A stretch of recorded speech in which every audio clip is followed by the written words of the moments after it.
Well, here we are. We have arrived at that point of the season. That's right. Dan Mahar and I are about to become those guys that foolishly say, oh, we're going to predict the first round of the playoffs and then some, because everybody's got to do this, right? So feel free to send your criticisms later, OHL podcast at Rogers.com, or tweet Dan at Dan Mahar or me at Farwell underscore OHL. My name's Mike Farwell. That guy over there is Dan Mahar. And let's start before we get to our playoff prognostications, during which we'll make fools of ourselves, of course, because it's on the record and it comes back to bite us. Let's talk about something that we both saw firsthand on the final weekend of the regular season. And that was, well, there are two parts to this. So let me start with the 1B to this. There was a game in Kitchener that we both saw on the final Friday of the regular season, during which the Kitchener Rangers had a chance to climb to fifth place in the standings. By the end of the final weekend of the regular season, they played only 2 games that weekend. They finished in eighth. What a wild swing. And it just goes to show how crowded these conferences were. But the reason Kitchener failed to get to fifth, Dan Mahar, is because they failed to protect a 3-goal lead with 3 minutes to play versus the Flint Firebirds. Over to you. Yeah, and first of all, I should qualify and just say I had to coach a game that night, so I had to deal with the TV version of the third period only, and I'm still recovering. I'm not sure if it looked as ugly in person, Mike, as it did on TV, but there was just not a stitch of defending in those last few minutes, and it was pretty ugly. There was losing body position, losing lanes, you name it. It was just a pretty ugly display of defense for what was a pretty critical game for a pretty veteran group. And I don't think it left a lot of Kitchener fans with too much confidence heading into against the powerhouse of the league. I will absolutely give you that point, and I think that's understandable when you look at something like that happening in the time frame that it did. I mean, all you had to do was shut her down for, well, the Rangers scored the goal to go up 5-2. So all of the momentum was on Kitchener's side. It was 2-1 going for Kitchener going into the third. And then Kitchener built up a 5-2 lead on a goal by Danny Zhilkin with 5:14 to play. The Firebirds didn't get their goal until there were less than 3 minutes left in the game to make it 5-3. And then in the final minute, they made it both 5-4 and 5-5, and then went on to win it a minute and 5 seconds into overtime. So it was bizarre. And I'll tell you what, from my perspective up in the broadcast booth, I could almost feel it happening. So I don't know if, like, I was almost having an out of body experience, as strange as that probably sounds, because I'm only so closely connected to all of this. But it gave me that feeling. So I'm not even sure how closely I was watching or critically I was watching. It's just like, this is happening. I know this is happening. I'm watching it unravel before my eyes, but I can't believe it's unraveling before my eyes, if that makes any sense to you whatsoever. Yeah, no, absolutely. I think you could feel that turning, and I Flint, obviously, to their credit, had the formula. They have some really potent offensive players that got in front of the net, shielded the puck, got in good body position. So credit to them. But I think for me, the probably the moment that stands out about that whole comeback was the zone entry prior to the fifth goal, where coming through the neutral zone, Rangers had numbers. This is fairly standard defending against the rush through the neutral zone, and just gave that lane without even requiring a juke from the player straight into the zone without impeding his progress or speed at all. And at that point, I said, wow, this is not ideal effort, positioning, defensive acumen from a team at this point in this game. And maybe it was just shell shock, Mike. Sometimes that does things to the brain where you're not doing what you should be doing. You know you're not doing what you should be doing, but you can't figure out what that is. So it could be a little bit of that, but it just can't bode well for a team that's going to have to shut down some potent players in the playoffs. My opinion, definitely shell shocked. And I don't know that that does anything to alleviate any anxiety within Rangers Nation because of that, considering what the team is now facing in the playoffs as an 8 seed. But that's exactly what it looked like to me. And as the shell was being shocked, if I carry the analogy a half step further. Obviously, there were things that were being done or not being done that otherwise would have been automatic. To me, two things stand out. One was a Ranger rush with numbers offensively, a 3-on-2 into the Flint zone with the net empty and failed to cash. I think that was when a pass went off a skate or a shot was partially blocked, whatever. But the big one for me was when Kitchener was up 5-4 and they went for the empty net from inside their own blue line. And this is where the shell shocked comes back to me, because obviously they missed that empty net. It's an icing against. And when the faceoff was coming back down, I'm just thinking to myself, uh-oh, here it comes, because it's 5-4 at this point, and the Rangers appeared shell-shocked. What I would have loved to have seen in that situation, because the player did have more time, didn't have to go for the empty net. Let's see a bank off the boards. Let's see a touch, a flip up into the air, something that doesn't go for icing, or at least attempt to not go for icing. Instead, they went for the empty net, and the rest, as we know, is history. But I do want to give, like, I look at this honestly, more from the Firebirds side than the Rangers side. You got to give that Firebirds team was on the brink of losing fifth place too. They were still playing for it. And the fact that they didn't quit speaks volumes, I think, about that Firebirds team. And what can you say about Amadeus Lombardi, who finished with 5 points on the night? Is he maybe the most under the radar player in the OHL this year? Could be. I look up and down those rosters and I say, like, this is as potent a player as there is in the league this year, and hasn't got a whole lot of headlines and a whole lot of attention. But I think that was a statement right there that he made in the Kitchener Memorial Auditorium that night for those that hadn't been paying attention, that don't forget about those Flint Firebirds. There's a lot of talent in that lineup, and obviously I think a lot of gumption, a lot of guts there. This isn't the first time this year they've showed up for a big game and made a statement. So yeah, that like you said, Mike, tip your cap to them as much as anything on that. Amadeus Lombardi was a 13th rounder, a 13th rounder into the Ontario Hockey League. That's the part of the draft where you're usually picking your neighbor's cousin just as a favor. Oh yeah, he's an OHL prospect, right? Dan Mahar picked him right there in 13th.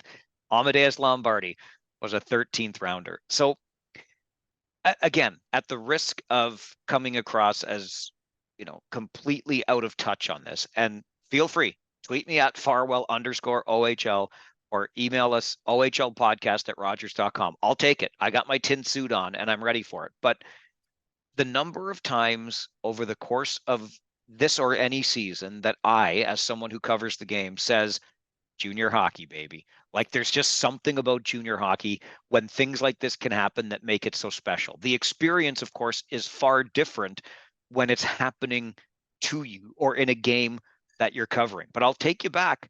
I will take you back to just a few months earlier to a game in Ottawa, 67s at home to the Oshawa Generals. The Generals had just traded Leighton Moore to the Kitchener Rangers. So they were a team that was already struggling in the season. They end up just making the playoffs in the East, but they had traded away their captain. They go into Ottawa and they are leading the 67s 4-1. So Kitchener was up 5-2. The Gens were up 4-1, and Ottawa scored with 132 to go to make it 4-2. They scored with 48 seconds to go to make it 4-3, and they scored with 23 seconds to go to tie it, and then they went on to win in a shootout. The Ottawa 67s did, coming back from 4-1 down with 92 seconds to play in the game. Kitchener Rangers up by 3, or to put it the same way I just did with Ottawa, the Flint Firebirds were down by 3 goals with under 3 minutes to play, and they came all the way back to win in overtime.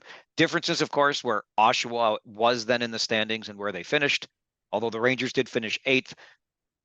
Decidedly a better team, a better built team, etc. But these things happen in junior hockey. It's one of the things I absolutely love about the game.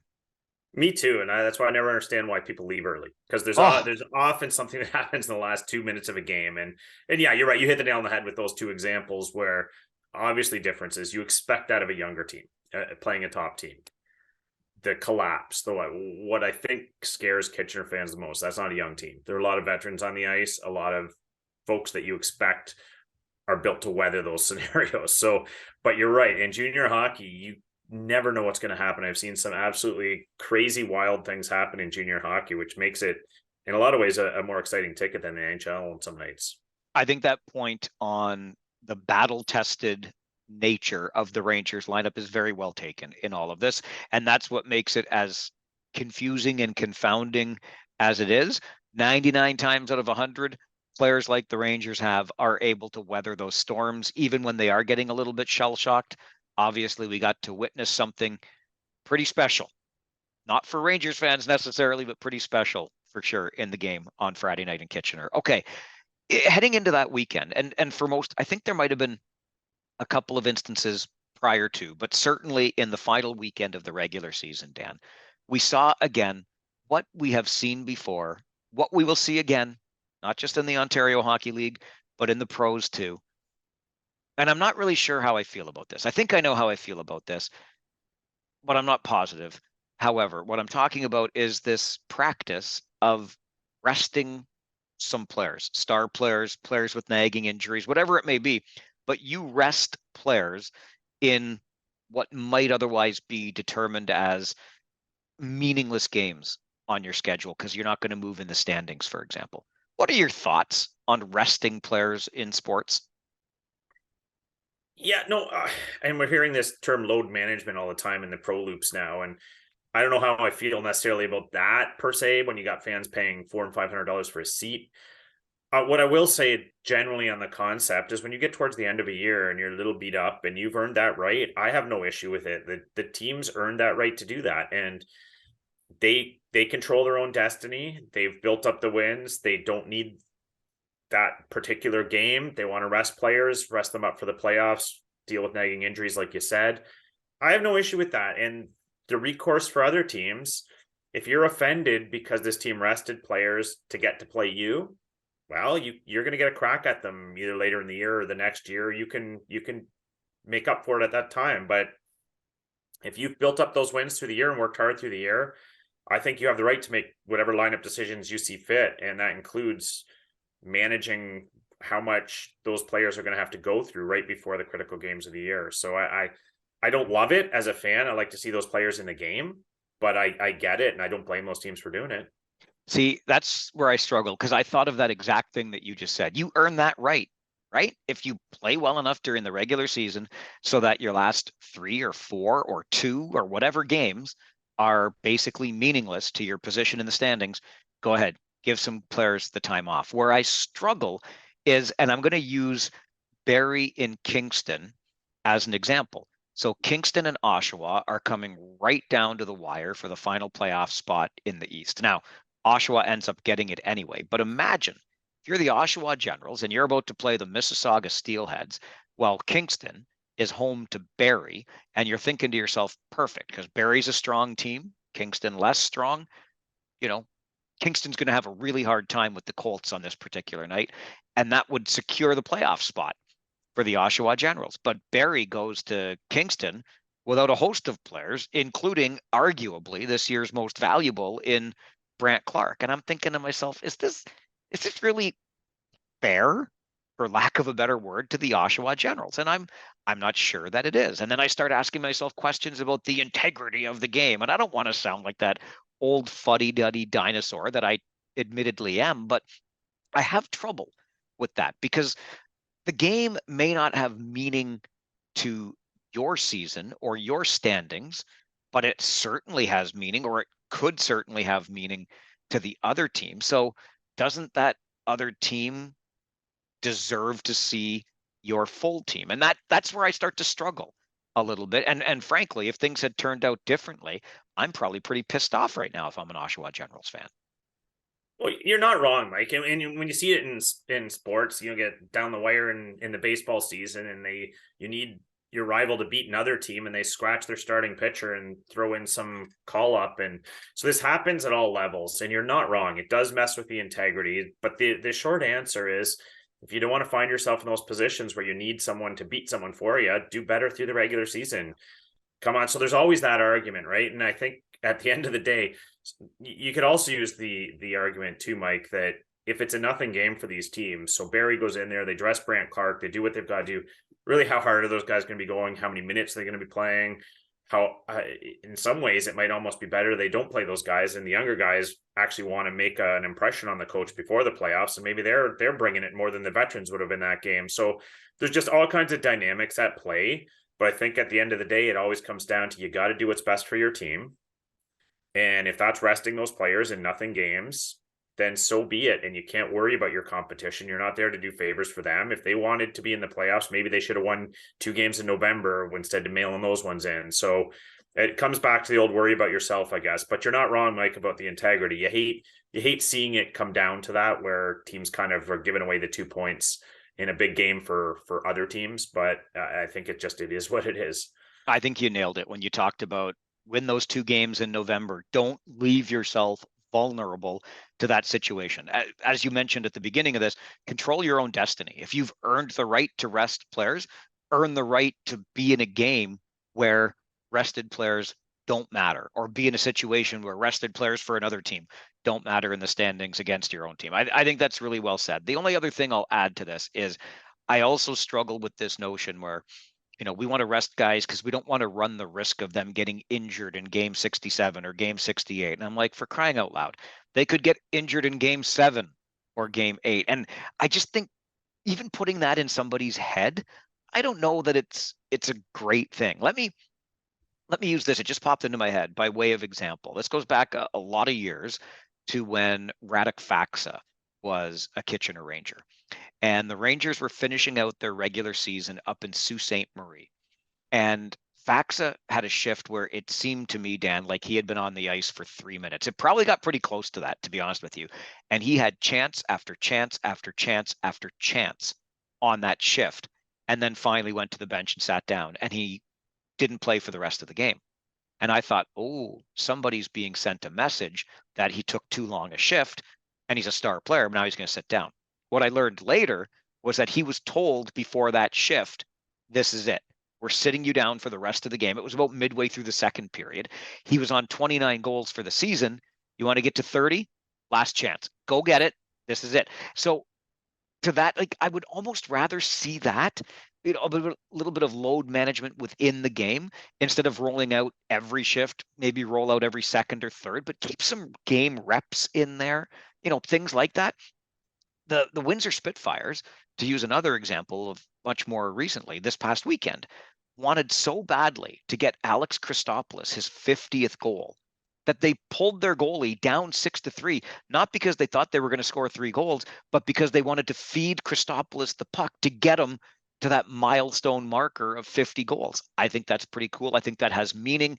And I would just rather see that be our approach instead of they might get injured, or we don't need these 2 points. I don't know. I'll stop complaining now.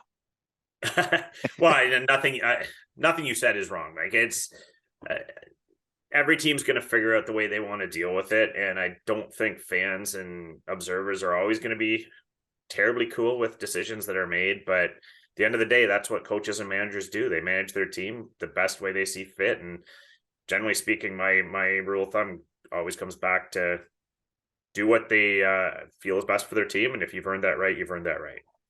Coaches and managers. What a perfect accidental segue here. We must talk. We cannot have this episode of the OHL podcast, and we're going to get to our prospects of the week, and we're going to get to those playoff predictions, but we cannot have this episode of the OHL podcast without talking about 900. Fastest coach to ever get there. And is there really any doubt anymore, Dan, as if there was, that Dale Hunter, coach of the London Knights, will retire from this game as the winningest coach in Ontario Hockey League history? I would doubt there's much doubt on that one. Yeah, that's a big number. When you look at, a 68 game season, how many wins you have to get in a season just to add up to that number. The London Knights have had a ridiculous number of seasons with a lot of wins to get there. and you just don't see coaches stay in those roles that long anymore in the same league. OHL is often a stepping stone for the really good coaches, or if you're not a really good coach, you're obviously not getting there. So it's really tough to do, Mike. And I think you're seeing a bit of an anomaly in Dale Hunter, someone who of that caliber, that ability, has stayed that long and had that kind of success. So yeah, I would doubt you're going to see that number trumped. I ran some of the numbers because we were in London to close out the regular season, and it was such a staggering number. I had to look at it. So I didn't count the season where Dale took over halfway. So in his full seasons, he's got 20. Okay. In those 20 full seasons, and again, you talked about the number of wins you need in a 68 game schedule to add up to 900. I mean, to put it one way, that would be an average of 50 wins per season over 18 seasons, which is just bananas to think about. But the numbers actually play out not altogether different for Dale Hunter and the London Knights. 20 years that he's been the coach the entire season, so not counting the partial season after he took over. In those 20 years, 4 times 50 or more wins, 15 times 40 or more wins. And on only 5 occasions in those 20 seasons did he have fewer than 40 wins. 2 of those times fewer than 40 were 39. Then there was a 38. I think it was a 35, and I know the last one was a 31. So a 31 win season was the lowest that Dale Hunter recorded. And if it's one thing that stands out to me anyway, abundantly, if you saw any of the social media and the photos and some little videos that came out after his 900th, the way the players celebrated their coach, gave him a little spray shower when he came into the dressing room after that game in Windsor. They love this guy. And anybody I've talked to around the rinks or on this podcast when we do our feature interviews who has played for Dale Hunter says the same thing. Love the man. The only thing, and here's my wild theory. Dale Hunter, I I believe respects this game tremendously. I wonder if, because of that respect, he'll get to 1193, one short of Kilray, and hang him up. I think that's being ridiculous because he's too competitive, but the thought has crossed my mind from time to time. Kilray has 1194, by the way. I don't think there's any doubt that Hunter passes that. He's right now 6 behind Bert Templeton. Templeton's at 907, and with his win in the final regular season game this past weekend, Dale Hunter's now at 901. It's crazy, the numbers. It is crazy, and those numbers you just gave. But let me just dispel something right up front. He's not stopping one short of. There goes that theory. Thanks for nothing. Way to burst my bubble. He will want to be top of that heap, and I think I can already hear some of the people in the background saying, "Well, yeah, of course, because London gets all these extra recruits from the States and people wanting to play in London, and he has this unfair advantage." Well, you can give anyone all the advantages they want. It doesn't add up to that average number of wins per year, year over year over year. You still have to make sure you're bringing in the right kids. You're motivating them properly. They're not tuning you out because they've heard you now for how many years. All these elements that go into winning that number of games. It is not easy. I don't care who you are or what advantage you are perceived to have. It's just pure ability. And like you said, there's a reason all those players want to play there and love him. He gets the most out of so many of his kids, and it's just been a constant pipeline to pro. So yeah, you can't do anything but tip your hat to what Dale Hunter's accomplished. I heard a great story from Mike Stubbs, who's the radio play-by-play guy of the London Knights, before the game in London when we were there on Sunday. So full credit to Mike for this. But when Dale was being introduced as the coach, he had a chat with him, and Dale said, "Look, I played for a lot of coaches in my time. And a lot of those coaches did a lot of things that I didn't like. I'm not going to do any of those things." What an approach, right? And so speaks volumes about why players love playing for him, because he's a player's coach. The things that as a player he didn't like coaches doing, he's not going to do to his players today. That seems to be work. Who knew that was the formula? You know what? No, I love hearing you say that, Mike, though, because this, like, personally and selfishly, this is a huge mantra of mine as well. As too often I see players grow up in the game and they were coached a certain way in a certain style. Then when they get to be adults themselves, they think this is how you do it. And they never stop to think, did that even work with me, or did I like that? Or was so, and I'm always saying that to myself, both as a player, like as a teammate, and as a coach, is I don't want to be like this or that, or these things that happened when I grew up. And you take the elements that you really appreciated and liked, and you throw out the ones that you hated and didn't work. And believe it or not, Mike, often it's a pretty good formula, because odds are the people you're trying to lead are going to have the same type of reaction to your style and how you're doing things. And if you just say, I'm going to be what I would have liked, you're probably going to have success. I was so glad to be in the arena at Budweiser Gardens for the final regular season game the day after Hunter set the record, or sorry, reached 900 wins, because something happened during that game that was about as rare as a Niagara Ice Dogs win this season. And that was Dale Hunter cracking like a legitimate big smile behind the bench when they recognized him, as they should have, on the video board for that 900th win. I don't think I've seen Dale Hunter smile before that. I'm sure it happens. I'm not around him a whole lot. My goal remains to get him on this podcast at some point. He is my white whale, and I will not quit. I'm persistent. Coming, Dale. We're gonna have a chat. You will talk farming. I promise this all the time. We'll talk farming too, but we're gonna talk hockey and all those things that coaches used to do that you hated. I can't wait to hear the stories. That would be the best pod ever. And I've probably tried 50 times to put together a pod better than that. It won't beat that. So hopefully that white whale shows up for you. If he doesn't hang him up at 1193 or 1194, I'll tell you this much. Once I get Dale on this podcast, I'm out. That's it. It'll be over. I could not possibly do any better. Leave on a high note. Okay, well, we're gonna leave on the low note. Are you ready to do this? Because I mean, I feel like we're obligated. We're doing a podcast like this. We're talking about the Ontario Hockey League. It is our contractual obligation with our dozens and dozens of listeners that we have to prognosticate the playoffs that are to come. Are you ready for this? I'm ready. Can I put the disclaimer in though? Absolutely. Any disclaimer you want.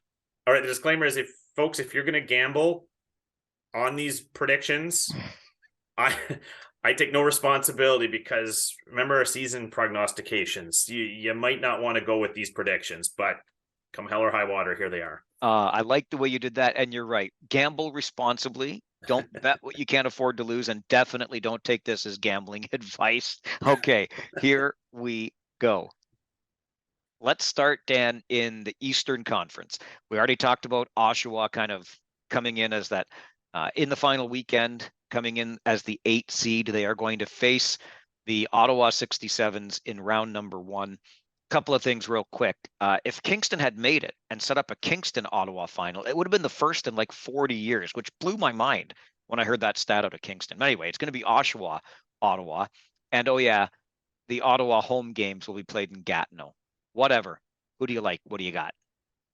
Yeah, this one was one of the easier picks for me, and it's no disrespect to Oshawa. I just don't think they obviously have the chops to go head to head with Ottawa this year. Ottawa's loaded for bear, picking up Minchikov and Morrison on top of an already talented roster, up and down that lineup, deep on D, deep on forward, getting great years out of players like Luca Pinelli, who are younger.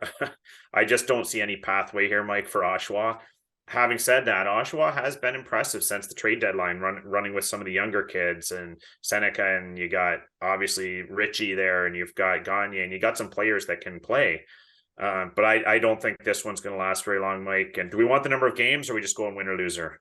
If you want to throw in a number of games, it just adds another element to it. All right, I'm going to give Oshawa a home win just because I think there's enough will and determination in that dressing room, but I'm going to say Ottawa in 5. Yeah. Really generous of you to throw Oshawa that win. Look, for the reasons you just mentioned, and no disrespect. Look, listen, much like the disclaimer on this was, don't take this as gambling advice.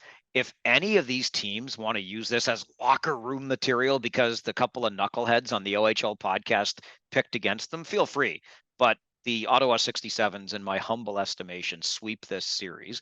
They've proven the ability multiple times through the season to go on lengthy undefeated runs. And I don't think that's going to stop just because the playoffs have started. They are built, as you mentioned, for just this sort of thing. They're very well coached. No disrespect to Oshawa, they're just overmatched. Real quick on Beckett Seneca, because you mentioned him, went out and scored twice in his final game, and he got within one. He got within 1 point of Michael Misa for the rookie scoring lead. I'm like, oh, the poor guy. Like, what a finish, right? But anyway, Misa is who Misa is. I just thought it was interesting when you mentioned Seneca's name. Okay, so we agree that Ottawa is going to win that first round series with the Oshawa Generals. Now we got North Bay in the 2 seed and Mississauga sliding to the 7 seed over in the East. Who you got here? All right. Well, I'm very impressed with Mississauga. Love a lot of their players. Love a lot of the drive they had there. I think North Bay is the most under the radar team in the league right now, and they shouldn't be. You look at their stats and say, "How's this team under the radar?" They've just done nothing but win. I believe a perfect 10-0 in their last 10. They have everything you want. They have experience. They have scoring. They have physicality. They have shutdown ability. They have goaltending. I I don't see Mississauga winning a game here, Mike. I'm going to go with the sweep for the battalion on this one. Who you got? I will see your 10-0 and raise you one. They actually finished, the battalion did, with 11 straight victories. Under the radar is a great way to describe this team, in my opinion. I think part of the under the radar aspect of this is that it's North Bay. And look, we're Western Conference guys. There's the Western Conference bias. I know it exists. We try really hard, but North Bay's up there and we're down here in the heart of Southern Ontario, and that's the way it goes. But I was asked, I don't know, maybe a month or so ago, if you were to pick right now, what's your OHL final going to be? And I thought about that very thing with this sort of under the radar team that I've loved since the beginning. I think Adam Dennis has done a terrific job up there as GM. He's added all the right pieces. At the time, I'll just tell you, I picked Sarnia and North Bay because, I just go, Ottawa, Windsor and take the top teams or something. So anyway, all of that is to say, I'm with you on this. I'm going to give the Steelheads 1 in this one because some of those, like the jam of a McDonnell, the jam of a Porter Martone, I think there might be an opportunity here for the Steelheads to steal one here. But North Bay in 5, I don't think it's going to be much in doubt in that one. Okay, the series that the OHL got a series, I think the entire league gets a series that everybody wanted to see over in the West. The one that people wanted to see in the East, I believe, we're not going to get to see because Hamilton slides to 6th. Hamilton Peterborough, how much fun would that have been considering they were trading partners at the deadline, seeing some of those Petes come back or some of those Bulldogs come back against the Petes as an underdog? That would have been so much fun. Instead, Hamilton falls to 6th, so they get Brant Clark, Bo Akey, and the Barrie Colts. Who do you like? Well, I like them both. I like both teams because I can't say enough about the job Jay McKee and his staff did with that Hamilton team this year, especially post deadline. And you're right, the Petes that came in to play for Hamilton, Panwar and Lardis, what a show they put on the last half of the year. Great show. Having said that, I think the end is near for that team this year. They know it's not their year. They weren't expected to do a lot, but Barrie, just with the addition of Clark, has just kind of been ragdolling some teams when he's on the ice. Some of their other players have definitely stepped up in the second half. I don't think it's going to be an easy one, Mike. I was torn on the number of games here, but I'm going Barrie in 6 on this one. How about you? Brant Clark is such a great story. We talked about him at length on the podcast last week, and I just want to share this because, again, totally stealing it, but I really liked Greg Cowan, who covers the attack for the Owen Sound Sun Times. So the Barrie Colts Twitter feed this past week was pumping Brant Clark's tires as if he needed any more tire pumping. No disrespect to the young man. I don't know how much more we could say about him. He absolutely dominated this league and essentially showed like he doesn't really belong here. He's way too good for this league. It was a lot of fun to watch. But the Colts were pointing out the points that Clark picked up, sets a new franchise mark for goals by a defenseman in a season, and he only played 31 games. So they were pumping his tires as the Red Tilson winner. And Greg Cowan from the Owen Sound Sun Times tweeted back at them, hey, I can't remember it off the top of my head, but it was basically, don't forget about Ty Nelson up in North Bay. And Barry's Twitter feed responds, yeah, but this was in 31 games, Greg. And Greg's response was, some people say the best ability is availability. and Nelson was there the whole way. Now, look, it's not like Brant Clark was, saying, I don't feel like playing today. He was, in the National Hockey League and, winning a World Junior gold medal. But I thought it was interesting. Just, let's not gift it to anybody. Let's acknowledge Ty Nelson, who's up there in North Bay doing great things, and the Seattle Kraken prospect, and so on and so forth. I don't have much to add. I just thought I'd throw that in there to what you said about this series. I'll give the Bulldogs one more though. It's a it's a gutsy team. They're finishing out at First Ontario Center. There's some pride there. There's some grit and some scoring. I'll take Barrie, but in 7 in that one. Wow. Bold prediction. I like it. And that leaves us with, so interesting. I say interesting because a lot of people have talked about this Peterborough Pete's team as a bit of an enigma, right? All season long, even after adding Brennan Othman. It's just a team that has been confusing and confounding. They're the 4 seed, and the Sudbury Wolves surge all the way to the 5 seed. Who do you like here, Dansky? Well, this one's really tough for me, Mike, because to some degree, Peterborough is kind of my Kitchener East this year. Just like you said, an enigma, confounding, better on paper than we're seeing on the ice.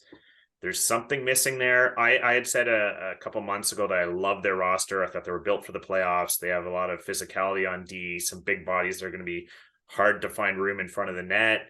They added Owen Beck up front, a face-off specialist, can match up whoever you want, kind of buffer with some of the other offensive talent Peterborough has. So they look to me built for the playoffs on paper.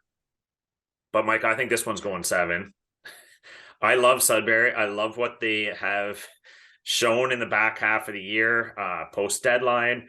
They've got some very underrated talent. You picked Matthew Maney as your prospect of the week at one point. We've picked Quentin Musty several times. You see where David Goyette is in the overall scoring lead. So I'm going to give it to Peterborough just based on the way they're built, but I think it's going 7, Mike, and this one is not easy. Who have you got? I'm with you all the way on the difficulty in prognosticating, forecasting this particular series for all the reasons that you just mentioned.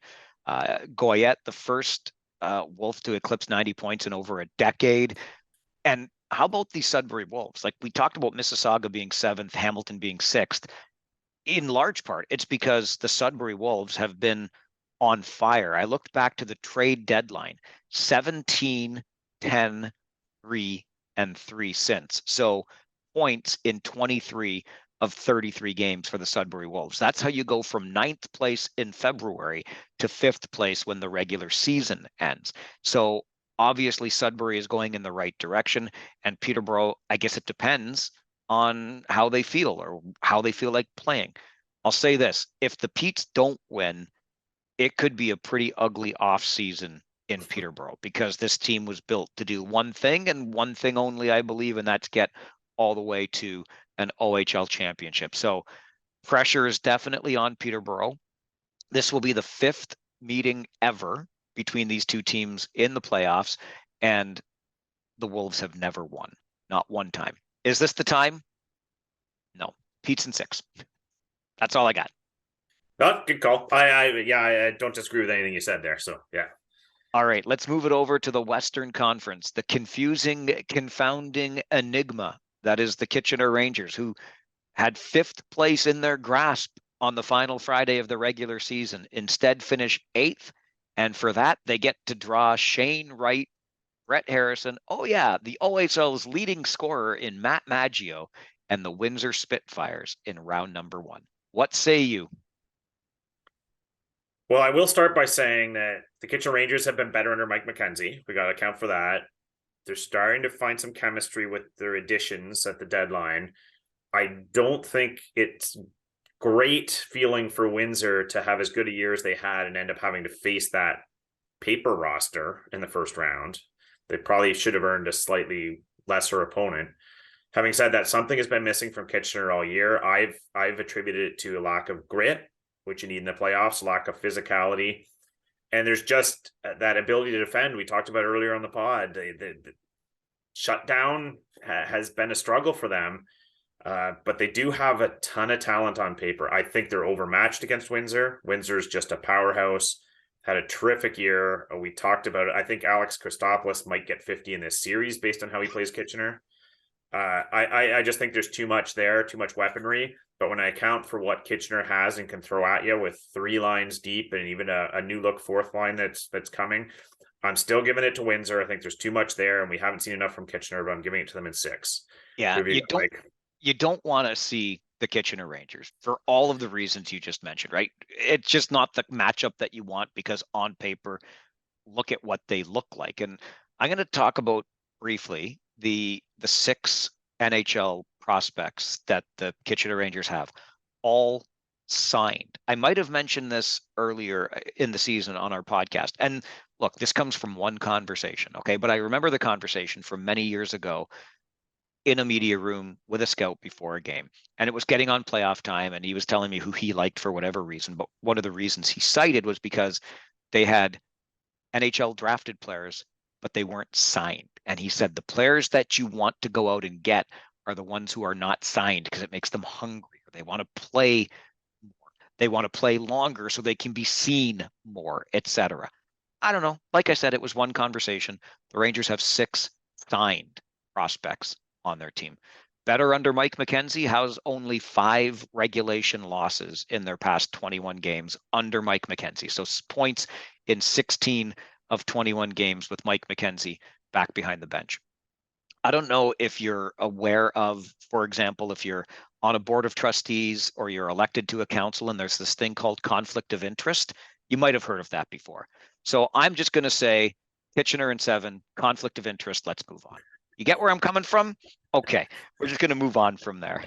The 2-7 matchup in the Western Conference is the London Knights and the Owen Sound Attack. Owen Sound earns its way to 7th place by winning 6-4 in Saginaw on the final day of the regular season. Well, I love you, Owen Sound. You're one of my favorite communities. I don't think there's much here, Mike. I think we just talked about how astute Dale Hunter is, especially come playoff time. Made some savvy additions. Brett Brochu can steal a series by himself. Probably won't need to with the quality of their defense. Questions around the health of Colby Barlow, Caleb Lawrence, Owen Sound just didn't quite have it this year. Still a lot of impressive players up there. The years of those players, Cedric Guindon, you got Denny Gur. There's enough players there to be problematic for London, especially when they go up to the Bayshore. I still don't think there's much there, Mike. I think London rolls it in 5. Who've you got? It's a really good matchup for the Knights. And I also want to say now, and this is where it can really come back to bite me, but there's been so much conversation throughout this whole season that, oh, the London Knights are vulnerable. A lot of people were saying as this regular season wound down, boy, if I'm the Kitchener Rangers, I want to get the Knights in round 1. And I keep asking myself, like, am I watching the same league? Look, they're not the 05 Knights. I get it, right? But goodness gracious, I believe that you are who you are until you show me who you are not who I think you are. And the London Knights, we've already talked on this podcast about how dominant they've been for as long. So I wasn't really sure where all of that was coming from. This, though, is really a great matchup for London. The biggest thing that stands out to me on Owen Sound's side is goaltending. And if your best defenseman, I think there's not too much argument about that being Sam Sedley, has substituted as a forward before. I mean, you're not giving that goaltender a whole lot of help. I think the London Knights win this one pretty easily as well. I'll take the Knights in 5. First time we agreed on the number as well, Mike. There you go. There you go.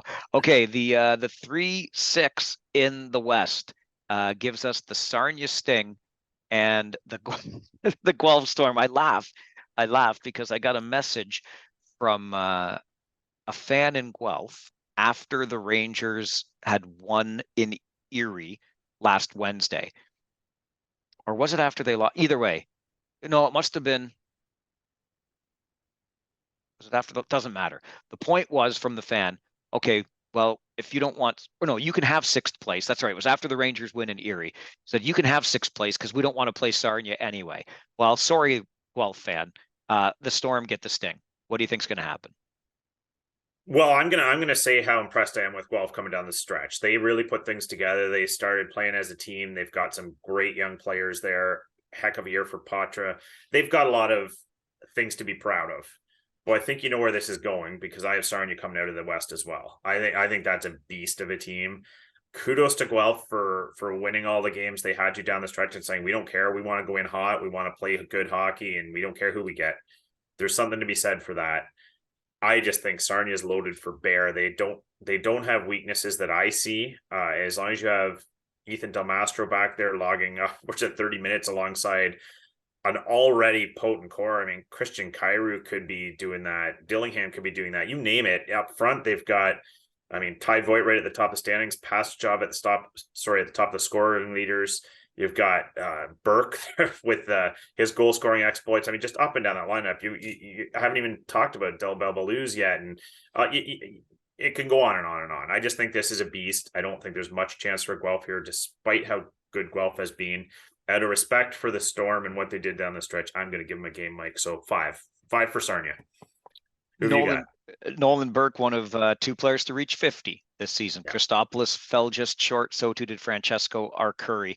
I think you sum it up really well. This Sarnia team is an absolute buzzsaw. Frankly, the only thing I think that's working against the Sting is reputation. Right, the team has never been beyond the second round. But I'm with you. I think this is the team to beat in the Western Conference this season. The Guelph Storm, though, are an interesting team to me. Not only have they been really good in really the second 2/3 of the season, but they play the big guys really well. Like, they don't seem to be intimidated at all by London. Just 2-3 weeks ago, Guelph comes back from 2 goals down to force extra time and beats Sarnia in a shootout. That's pretty impressive stuff. And I love the subplots here with Pastujov and Nemesnikov going against their former teams. I'm going to give Guelph 2 games in this because I like their jam so much, but I'm still taking Sarnia in 6, which will bring us around to, I think, the series that the entire league has been looking forward to. I think the OHL loves that this is finally happening. Not even when Flint was Plymouth did we get the all-Michigan playoff matchup. For the first time ever, Saginaw and Flint. And should I just say right now, flip a freaking coin on this one. Who you got, Dan? Well, I'll just start by saying, of the 8, this is my favorite series. This is the one I'm going to be most intently watching. I think both these teams impressed the heck out of me this year in a lot of ways for different reasons. Saginaw for arriving early. They're a young team. They traded their best player, have been potent all year despite that. Got some phenomenal young players. Flint, because they had turmoil off the ice early. Brendan Othman requesting a trade in a year they were supposed to compete. They put it all together. Ted Dent held it together there. And boy, did he get a lot out of those players. There was an awful lot of talent came out of the woodwork. So anyway, all to say I love both these teams. Don't want either city mad at me here, but I flipped that coin, Mike, and I'm going with Flint in 7. And I just love what they can do up front. I love like I said, the guts and gumption they showed in some big games this year. I love both teams. I think there's just a little bit more firepower and savvy on that Flint side this year. So I'm giving it to them in 7, but boy, do I think that's going to be a good series. Who are you going with?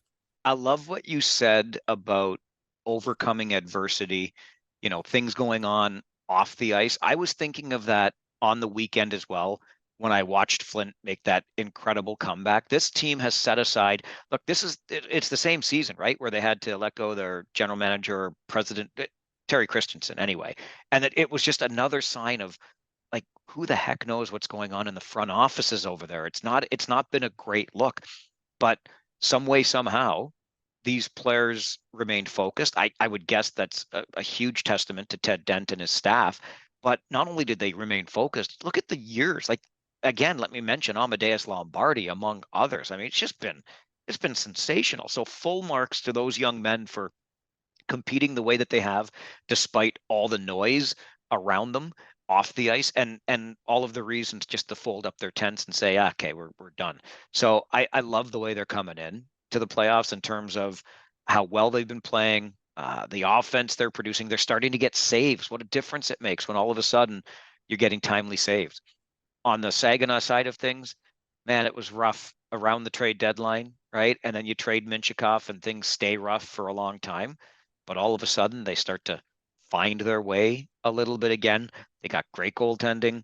They've got solid defense. Zane Perek is so much fun to watch. They're so well coached in Saginaw. If I flip my coin, I have to flip it 7 times because this series is, if it doesn't go 7, that will be my big shock of the first round. And I'm gonna give just the slightest nod, to the Saginaw Spirit in this one. Nice. Well, it sounds like we have a side bet right there, Mike. So We know it's going 7. You've got Flint. I've got Saginaw. But that one, oh, it should be fun. I hope it lives up to what we all expect it to be. I think we just jinxed it not to, Mike, because that's how Probably. I roll. But yeah, I think that's gonna be a great one. All right. Just before we get to our prospects of the week, I want to give a shout out to Johnny807, Jonathan from London, who emails us regularly. You can do that too. OHL podcast at Rogers.com. First and foremost, he has given us his blessing. Johnny807 is an acceptable nickname. Use it going forward. He just brought up the conversation we were having last week about fighting, and he wonders if the more we remove it from the game, is it going to end up moving then away from the game, off the ice, and into the social media sphere where you've got either players and or fan bases bickering back and forth around, who's the tougher one or who got away with this or that. I don't know. I think it's interesting in this world of electronic media how different things can be perceived and how differently things can play out. I don't know, but that's what Johnny 807 had to say. Yeah, thanks, Johnny. A very interesting point that I hadn't really contemplated yet. All I will say is that very little good comes of these things moving into the social media sphere. So if that's the outcome, look out. So interesting take. Hadn't thought of that before. All right. I wonder if we're going to have the same prospect of the week this week. We're about to find out, but who you got, Dan? I hope I didn't step on your toes here, Mike, because there's certain reasons I'm going back to this guy. Didn't have the best year. Got moved. Season's over. So I want to give him a nod before he goes home. And that is Ethan Miedema in the Kingston Frontenacs. I'm going Kingston two weeks in a row. And part of the reason is traded from Windsor halfway through the year in the Shane Wright deal, had been having an okay year, up and down, inconsistent in Windsor, not getting the ice time he wanted. Moved to Kingston, getting the ice time he wanted, not producing, adjusting to a new city at 17 years old, a lot of attention because there's no one buffering him in that lineup now. Struggled. In his last 7-8 games, did not struggle. Started to light the lamp a lot. I believe 8 goals in his last 3 games. Looking like he's starting to figure it out and be the player he was drafted to be, very high in the OHL draft. So nod to the end of his season. I'm going back to Ethan Miedema. Mike, who have you got? Ethan Miedema. I mean, what are you going to say? And for all the reasons that you just said, right? Especially for me, it's when it came down to, I know the Fronts were in a playoff race, but that ended on Friday night, right? So, I mean, they played for nothing on their final game of the season, and Miedema still scored 2 more. So I've got him for 6 goals, 8 points in his final 3 games, a 4-goal night. Listen, leave them something to remember you by. Miedema did that. For me, I don't think there was any question that he would be the prospect of the week. It does make me think of one more thing, just real quick. We've gone a little bit long on this one, but that's what playoff previews do. Kingston misses the playoffs. Niagara misses the playoffs. Sault Ste. Marie misses the playoffs. 3 of the 4 2024 Memorial Cup hopefuls failed to qualify for the postseason this year. I find that interesting, if nothing else. Yeah, I mean, you might see this 2 years ahead of a bid, but 1 year ahead of a bid's a bit scary. So, which just plays back into, I think both you and I a view, Mike, that we have Saginaw in this race for a few reasons. And I think from a competitive standpoint, that probably makes the most sense too.